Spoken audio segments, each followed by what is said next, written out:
Street, which at the moment is a hub of activity. It's the start of regeneration works that will open up Worcester Street. Councillor Hart, if you could start by telling me a little bit about this project and why you think it's so important for the town. There are many shops in Worcester Street that are empty and have been empty for many years, and the District Council, in working with Worcestershire County Council as the Highway Authority, together with money from the Greater Birmingham Solihull Local Enterprise Partnership, are working on a joint project to open Worcester Street up to traffic. The town centre has shifted away from Worcester Street, and we believe that by opening this street up to traffic will allow the market overall to start operating differently. We don't own any of these properties, and I think there is a perception that the council owns the freehold to these properties, therefore the council can easily do something about it. But all of these properties are in private ownership, and a lot owned by investment companies. Some indeed will be offshore to facilitate pension fund growth. So we want to open up Worcester Street for traffic because we want the market to respond differently. The town centre in terms of retail has shifted, and whilst one or two independent retailers have opened up, which is great, I'd like to see an element of residential and urban living in this street. You know, the redevelopment of effectively a brownfield site, and with on-street car parking bays and the road opening up to traffic, I think frankly it will be more accessible for residential.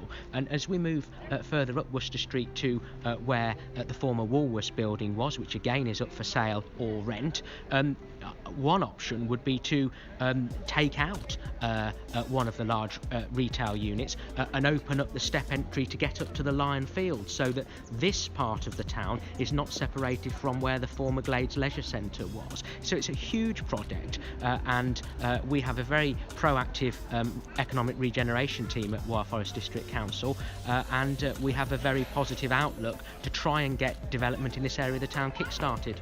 In terms of the former Glades Leisure Centre site, because that's people understand where that is, which is called Lion Fields, we are in negotiations with a developer.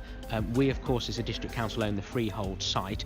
We're in discussions with a specialist cinema developer who is talking to a number of national change to see if we can get a multiplex cinema on that site. So that's our aspiration. We're not there yet, but again, we could aspire low, but I want to aspire high and hope that we are able to get that. And what will that do? That will bring more money and more business into the town. And what we would want is to link that Lion Fields down into Worcester Street and then into High Street. In reality, are these kind of visionary ideas likely to come to pass? Well, I certainly hope so, and that's why I'm in politics. And if you don't aspire, you will never achieve, and you've absolutely got to aim high.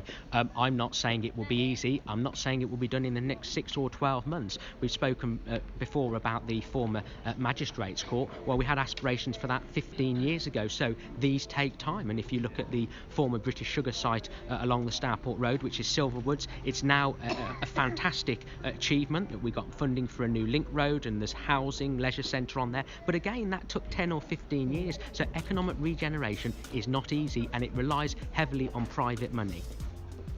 Well, I think my message to the residents of Kidderminster and the Wyre Forest would be that we, the council, are on your side.